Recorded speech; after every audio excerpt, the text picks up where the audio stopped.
Hello and welcome to Frontrunner Motorsport. Yesterday we looked at every Formula 3 team and driver competing in 2024. Today we step one rung up the ladder and look at all the teams and drivers competing in Formula 2 in 2024. And joy of joys, no Roy Nissany. The Israeli driver who scored 42 points in 122 Formula 2 races between 2018 and 2023 has finally been pushed out the door. Don't let his lack of results fool you. He's still got to test a Formula 1 car for Williams, and the fact he survived as long as he did in Formula 2 is truly shocking.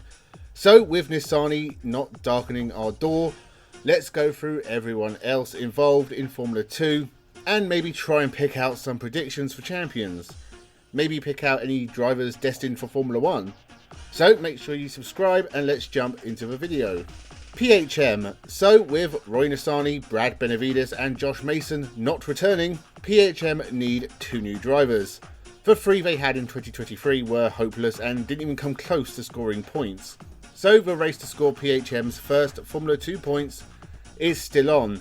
Paraguayan Joshua Dirksen is following in the tail of Andrea Kimi Antonelli by skipping Formula 3 completely and jumping straight up to Formula 2. PHM should have learned their lesson with Josh Mason last year. Totally not ready for this level of motorsport. This is going to be a year of finishing at the back for Dirksen. I just hope it doesn't destroy his career. Of course they could replace him mid-season, but they would probably just choose Roy Nissany, so I hope Dirksen is very successful.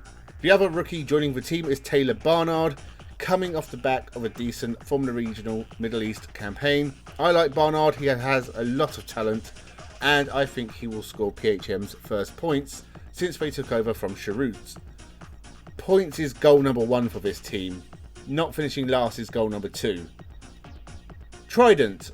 Whilst Trident always do well in Formula 3, they always seem to struggle in Formula 2.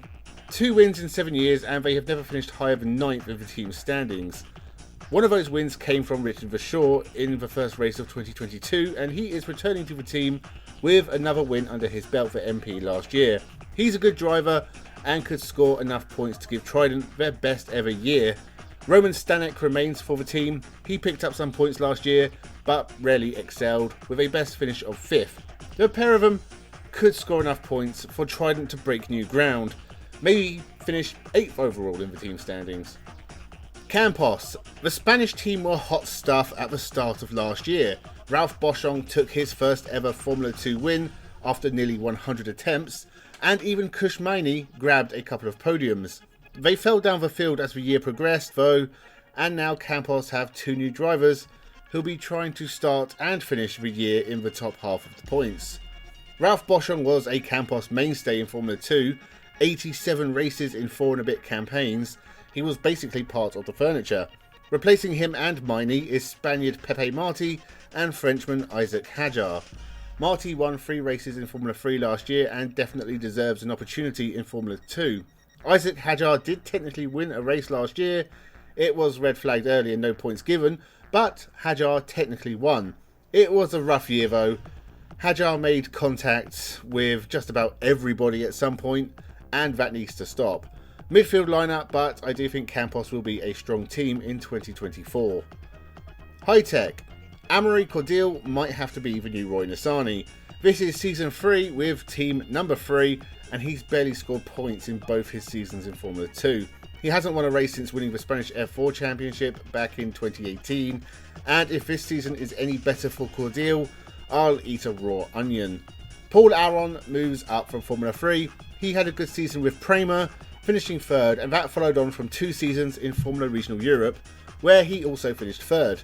He made a couple of appearances with Trident at the end of last year, but only finished 18th in both races. That's not representative of what this guy could do, and if he can keep his mouth shut, unlike other unemployed Estonians we could mention, then Paul Aron could have a good career ahead of him. He'll do better than Amaury Cordeel. VanAMS Racing.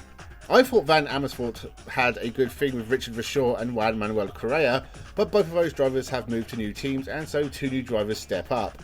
I thought Enzo Fittipaldi would have done better in 2023 with Carlin, and yet despite taking a first win, he never really got close to being in title contention.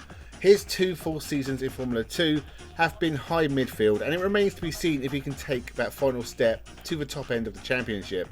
Regardless, he is testing in IndyCar, so I think this will be his final year in Formula 2, whatever happens. Joining him is VanAMS regular Rafael Villagomez. I spoke about this man at length in the Formula 3 preview. He crashes a lot, he doesn't score many points, but VanAMS seem to like him. 4 points in 3 years of Formula 3, never won a race, has a few podiums here and there, but has never finished higher than 6th in any championship, which was the French F4 in 2020. He's not great, and I think VanAMS are going to be near the back in 2024. MP Motorsport. The other Dutch team on the grid have stayed with a somewhat similar lineup to 2023.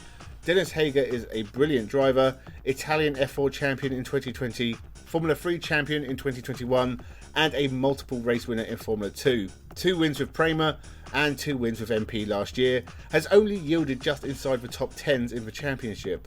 His association with Red Bull has ended, and his talent might be squandered unless he has an amazing 2024, and I think he could. This surely has to be motivation for a championship push. Joining him is Franco Colapinto, who took part in 2 races for MP at the end of last year.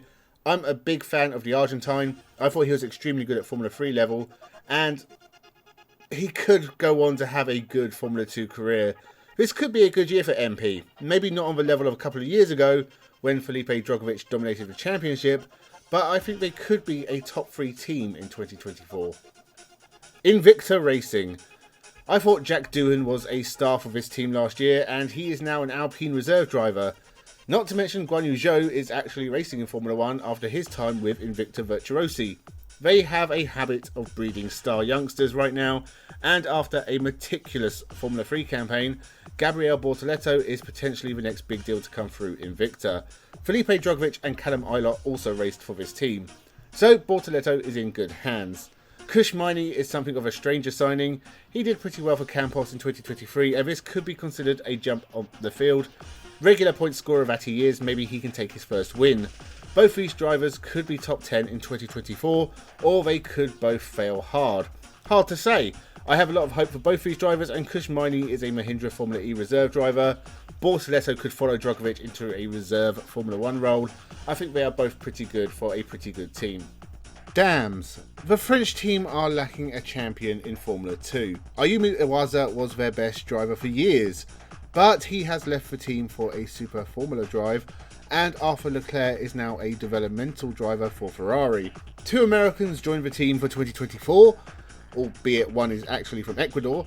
Juan Manuel Correa is a very experienced driver, despite the interruption to his career after the Antoine Hubert tragedy. He's already started his transition into endurance racing, and I believe that is where his future will be. He's just not a top 10 driver in single-seaters, and he won't break the top 10 in 2024. Jack Crawford from North Kakalaki had his high points in 2023, including a win in Austria, and maybe he'll improve a little bit, but this looks like a mediocre year for VanAMS. Rodin. Formerly Carlin, Rodin now take over just as they have in Formula 3, and they've made a really out there move by replacing Enzo Fittipaldi with 2023 Super Formula champion Ritomo Miata.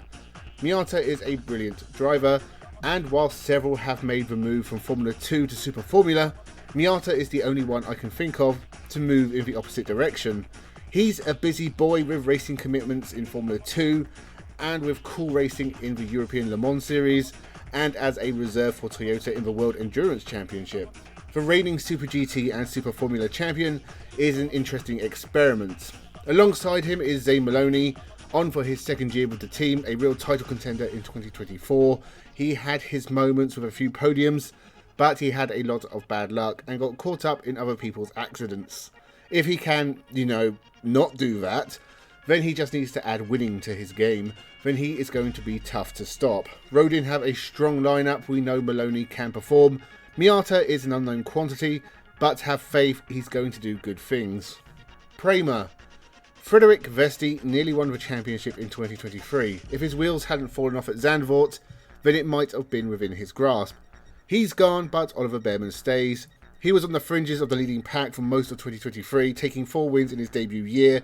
he's another who'll be up the front somewhere, and if he can take another 4 wins and sort out his consistency, then Bearman will be hard to beat. As may Andrea Kimi Antonelli, Formula Regional European Champion and Middle East, the Italian is one of the most hyped drivers around in the junior categories, and you can see why with championships falling by the wayside. Formula 3 has been skipped and Mercedes already have a keen eye on this driver. You might be looking at Lewis Hamilton's actual replacement. If he wins this championship, that is. I can't imagine him doing it at the first attempt, but hey, George Russell did, and look at him now. Prema have to be odds on for team's championship. It remains to be seen if either of their drivers can get the job done. ART. Finally, ART, who took Théo Pourchaire to the Drivers' Championship last year, and with Victor Martins, the pair won ART the team's championship, their first one in Formula 2, but they have never been outside the top 5, so that means expect ART to be strong again. Victor Martins is a Formula 3 champion and could follow in the footsteps of his compatriot Pourchaire by winning the Formula 2 crown. I think Victor Martins has Formula 1 written all over him. Joining him is Zach O'Sullivan, who needed a couple of bites of Formula 3, but took 4 wins in 2023 and finished runner-up to Bortoleto. This won't be an easy season for him. I don't think he'll match his teammates, and O'Sullivan will at best be a top 10 driver. Not a terrible thing, it's all experience for 2025. So they are all the teams and drivers competing in Formula 2 in 2024. I suspect there'll be some chopping and changing, especially as we get to year's end. If I had to make some early predictions, I think Hager and Kimi Antonelli will be close, but out of title contention by the last couple of rounds, leaving a 3-way fight between Oliver Bearman, Zane Maloney and Victor Martins. Out of the 3, I think Oliver Bearman will win and be a Haas Formula 1 driver within the next couple of years. Prema will easily win the team's title just ahead of Rodin. PHM will re-sign Roy Nissany with 6 races left, and only Taylor Barnard will score points for them, but he will grab them a podium. Leave your thoughts in the comments below, make sure you subscribe to the channel. Thank you for watching and have a good one.